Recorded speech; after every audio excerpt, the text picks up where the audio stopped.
What up, it's your boy Tev, back at it again with another video. Today's video is going to be my top 10 physicals, meaning vinyl and CD that I have. Alright, this is my top 10. Alright, if I get 50 likes, give me 50 likes and I'll do my entire collection so far on vinyl and CD. Actually, we're just going to get started. Alright, so very first one, that's going to be 1999 by Joey Badass. Alright.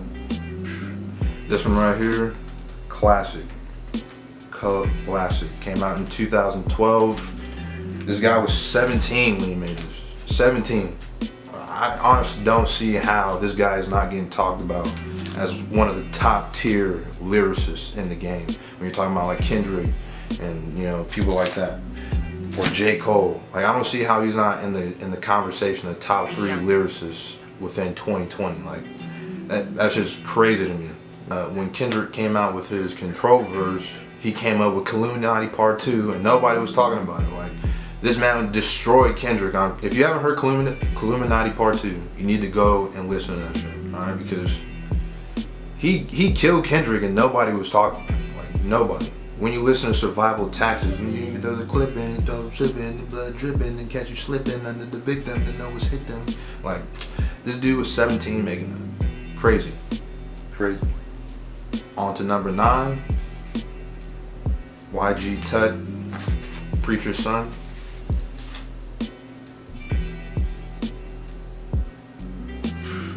Fire. This guy's coming out of Chattanooga, Tennessee. Came out in 2015, 2014, I believe. Probably the reason why I found out about Isaiah Rashad was this guy. They basically have the same exact kind of like jazzy, I don't know, it's like a distinct sound that they got. It's just, I call it the Tennessee sound. It just sounds like some Tennessee, you know, shit. Dope beats, dope samples, like great project. Overall great project. All right. And that brings us to number 8. Isaiah Rashad, Cilvia demo. Classic. Classic. When I tell you classic, this is one of the most classic mixtapes that has ever came out. Alright? So this came out in 2014.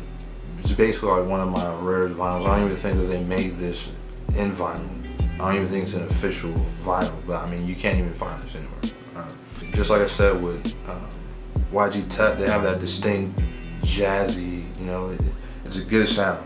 Tranquility, fire. If you haven't heard Tranquility, probably one of the most classic LPs that has come out, you know, in a minute. Sad that he's not dropping that much music. We've been waiting for like how long for this man to drop. He still hasn't dropped the project. Alright, now we're on to number 7. Alright, and that's gonna be Cousin Stizz, Sullfolk County. Another fire album. Alright, what I'm doing with this, I'm trying to make it more diverse.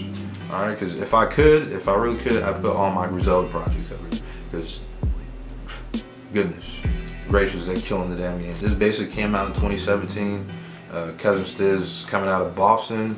He has like this distinct sound, like it's the trap sound, but I don't know how to explain it. You gotta listen to it, alright? It's just, whenever he comes out with his beats, it just sounds totally different from whatever other trap beats are, alright? He has like songs like No Bells, Who You Know From My Head, Your Name Ain't Ringing No Bell. Fire. I love this album just because it just reminds me of summertime. Alright, it just reminds me of back when I used to just be cruising in the vet with my boy Lil Rich all the time. Number 6, Flatbush Zombies, Vacation in Hell. I actually got the cover on my wall, but this is one of my favorite LPs that came out in 2019. Hands down, most underrated group, most underrated album that has came out in 2019. Beats are fire. Big step up from 3000 A Lace Odyssey. Alright, that's one of my favorites too. But in this, they dive more into like who they are, what they've experienced. You know, like you get a bigger glimpse into who these guys actually are in this LP, and I love this. This actually got me through like one of the hardest times in my life was listening to this LP day in and day out. So I hold this dear to my heart. All right, but that's number 6, Flatbush Zombies, Vacation. On to number 5. All right, Schoolboy Q, Blank Face LP. This, the way it looks too, fire, phenomenal. Whew. I know you see that. This right here, literally my favorite Schoolboy Q album ever. Alright, and I love Schoolboy Q, that's my boy. Just everything that he did was like a huge step up from any other LP that he made. The beats, the lyrics, just everything about it was 100% like the best work that he's done so far. This is what basically established me putting him just a little step over Kendrick. Cause I'm a huge Kendrick fan, but when Blank Face LP came out and he was, you know, talking his shit on a lot of these damn songs, I'm like, yo, this, and the production on top of that was just, that's when I'm like, Schoolboy Q is my favorite in TDE. Y'all can beat me up all you want, all you Kendrick fans out there. Y'all can beat me up all you want, but Schoolboy Q, favorite, TDE, said it. Alright, on to number 4.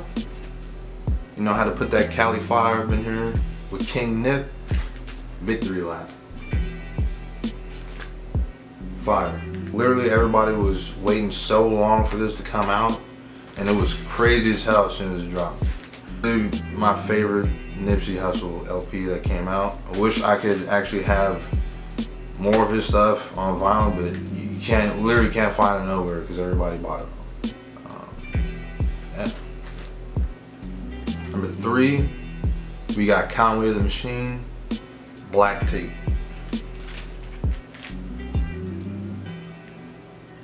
And this one right here is beautiful too. Woo-wee. Now this right here, my favorite Conway tape. I don't care what nobody says. This is the hardest shit that he has came out with. Hardest shit he has came out with.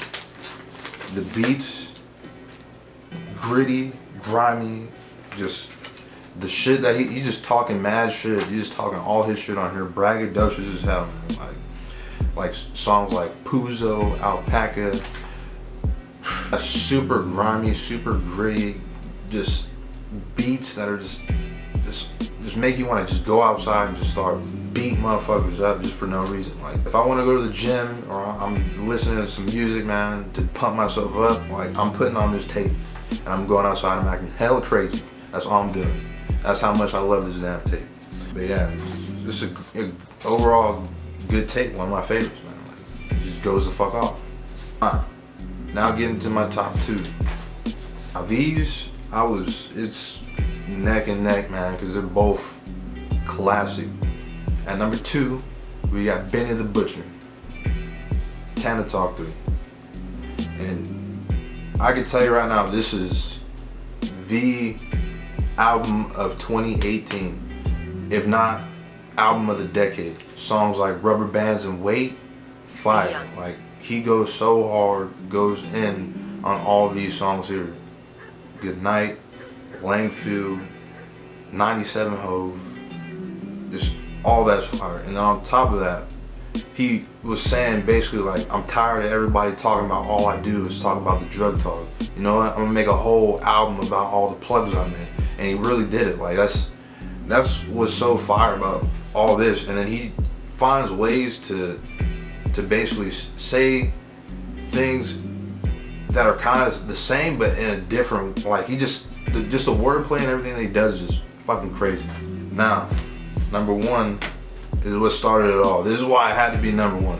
This is why I had to be number one. I can't sit here and front and put, because that's my favorite Griselda tape, but Westside Gunn, Flygod, this was on iTunes, but it got taken down. And I still got it on iTunes because I physically bought it. But this is what started it all for me with Griselda. Alright, this is why it's on number one. His voice is just so distinct, it's so different, like just catches your ears as soon as it turns on. The beats are grimy, gritty, like goodness gracious, man. And he never flops. There's no flop. There's no flop whatsoever. This man could drop he drops like 50 projects in a year, and every last one of them are classics. That's why I said, like, I would put all my Griselda tapes on there if I could, but I want to make it diverse. Just Westside Gunn has a way of just saying the most grimy ass shit with the most fly shit ever. Like, for example, he said, "Word to the tiger on my Kenzo, extendo gas hanging out the window." Like, what? The way to say something so grimy and gritty and then merge basically a bunch of fashion and luxury into it. Just overall, great project. One of the best that introduced me to one of the best hip hop groups out in 2020. And that's it. That was my top 10 physicals that I own. Like I said, give me 50 likes and I'll do my entire collection as of right now. Like, subscribe. Your boy Tev, out.